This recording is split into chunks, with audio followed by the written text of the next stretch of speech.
Hi. Okay, here we go again.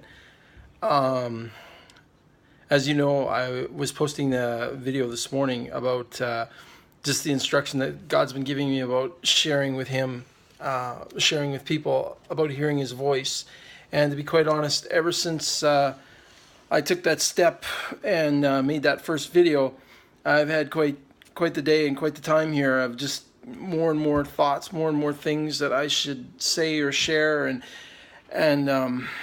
it's kind of exciting because I feel like something is percolating, I guess, within me, and as I obey, I guess it's only going to get gooder and gooder.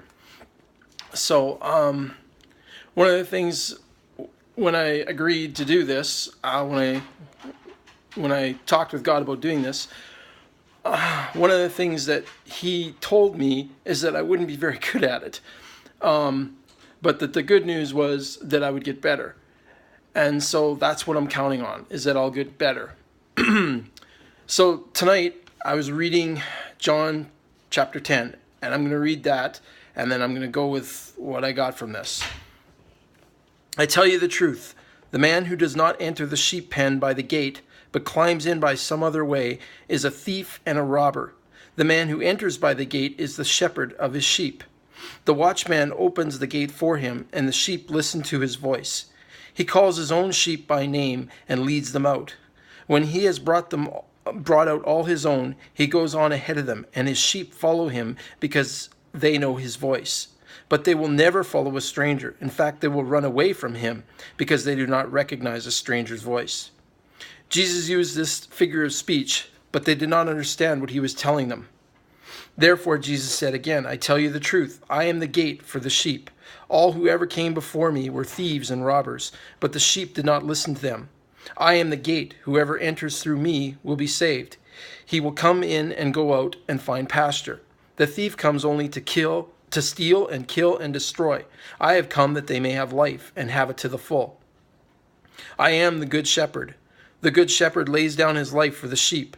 The hired hand is not the shepherd who owns the sheep. So when he sees the wolf coming, he abandons the sheep and runs away. When the wolf attacks the flock and scatters it, the man runs away because he is a hired hand and cares nothing for the sheep. I am the good shepherd. I know my sheep, and my sheep know me. Just as the Father knows me, and I know the Father, and I lay down my life for the sheep. I have other sheep that are not of this sheep pen. I must bring them also. They too will listen to my voice, and there shall be one flock and one shepherd. The reason my Father loves me is that I lay down my life, only to take it up again. No one takes it from me, but I lay it down of my own accord. I have authority to lay it down and the authority to take it up again. This command I received from my Father. At these words the Jews were again divided. Many of them said, He is demon-possessed and raving mad. Why listen to him? But others said, These are not the sayings of a man possessed by a demon. Can a demon open the eyes of the blind? Now, obviously, this passage is talking about Jesus' love for us and how He is the gate to the Father and to everything that He's promised us. But as you'll notice in here, there's several references to hearing His voice. He calls us His sheep. He calls Himself the shepherd, and He says that the sheep follow His voice, and they will not follow another because they do not recognize that voice. Lots of people don't think it's possible to hear God's voice. Christians don't believe it's possible to hear God's voice. And yet here in John chapter 10, God says we're His sheep. He's our shepherd. We hear His voice and we recognize His voice. I think a lot of times the problem is that people don't hear His voice. They just don't recognize it. I think a lot of times people give credit to their own thoughts. They think that they've come up with something great, and meanwhile it's God. It's God showing them things. One of the things I've always done in my life is I've always looked for the God thread.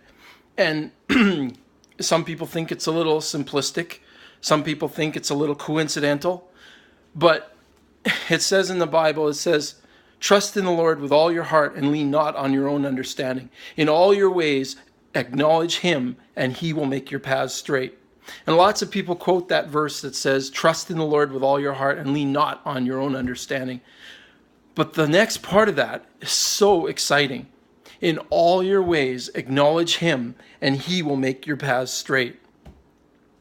Lots of us don't acknowledge God. And God, I believe, will work through people who will acknowledge him. So if we acknowledge our schooling, and we acknowledge, our teaching that we've had, or we acknowledge good luck, then there's no glory in that for God. But if we acknowledge him, if we look for the God thread in everything that we're experiencing, it might sound flaky. It might sound a little weird, even to you at first. But I believe that as you acknowledge God, and as you look for what God's doing and what God's saying, and instead of crediting to your own great thoughts or your own intellect or something you were taught, start to acknowledge God. And I think as you do that all of a sudden you'll realize you've been hearing him all along. And a lot of times it's not that you haven't been hearing him, it's just a matter of fine-tuning that to figure out who or what you've been listening to.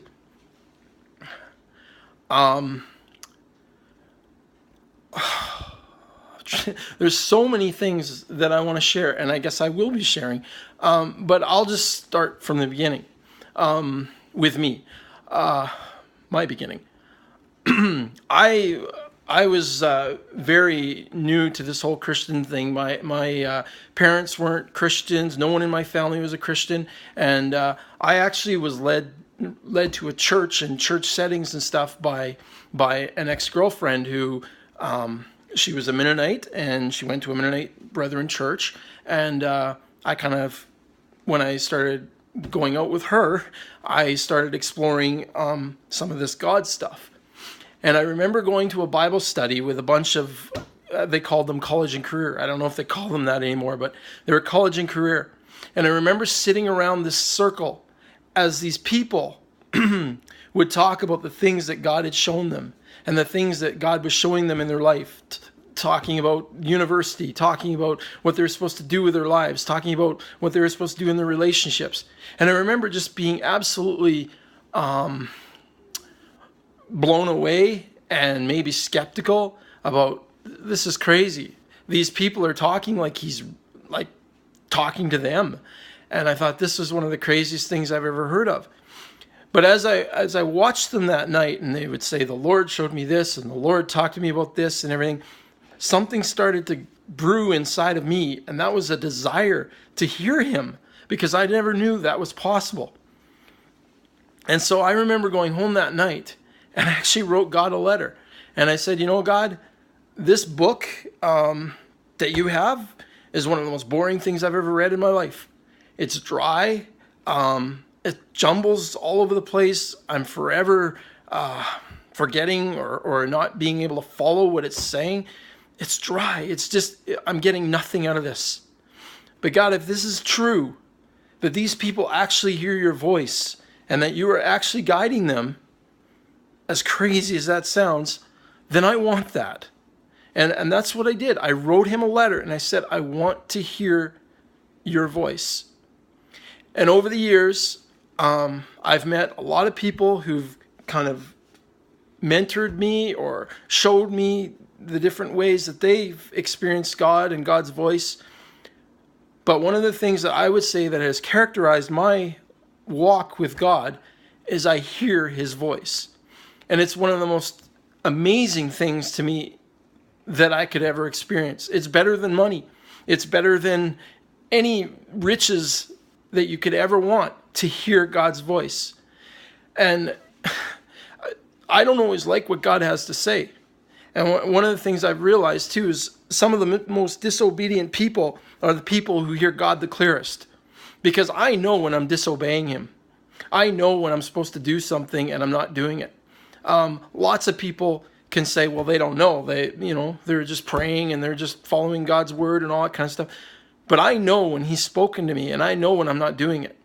And so it's not always a picnic, or it's not always, a bed of roses hearing from him. But it's absolutely a real thing. It's like they say, you can't tell a swimmer who's swimming in a pool that the water isn't wet, or there's no water in the pool. He's swimming in it. He knows.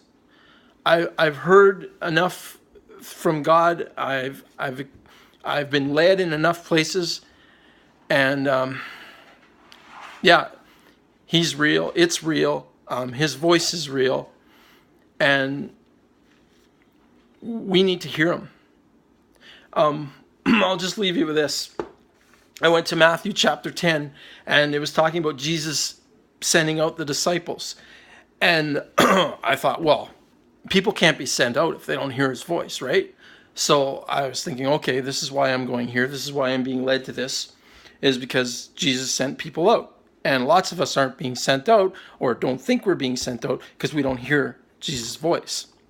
But anyway, I got to this part, and it says, I didn't expect to read this, but it says, "Be on your guard against men.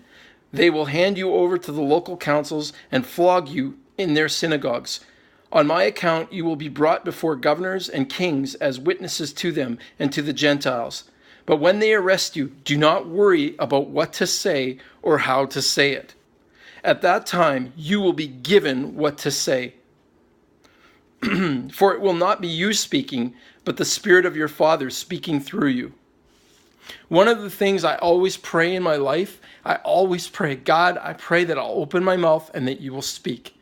And I talk about it being a kick. Well, it is a kick. Sometimes I don't know what I'm going to say. I find myself counseling other people and talking and sharing things, and I don't know what's going to come out next. But it's such a kick because I'm like, man, I got to write that down. That was so cool. And I didn't know it was coming. And I remember one guy, church, was talking to me about how wise I was, and I was like, God, I don't want him putting this on me. It's not that I'm so wise. And God said, well, don't take credit for it. All you have to do is tell him you're a repeater. I tell you what to say, and you repeat it. So it's not that I'm so great. It's not that I'm so smart or I'm so wise. I just listen and I repeat. I listen and I repeat. And it's amazing. The more you do that, the easier it gets, and the more exciting life gets. Anyway, once again, I'm starting to babble, so I tend to do that. So I'm gonna sign off for now. But yeah, I just know, like I said, it's gonna get better. My thoughts are gonna get more concise. Things are gonna make more sense as I do this, and I'm just gonna continue to be obedient and share what I'm sharing and what I'm supposed to share, and we'll just hope that it ministers to you or helps some of you out in your walks with God and your desires to hear him and to walk with him. I hope you have a great night, and I will talk to you soon. Okay, bye.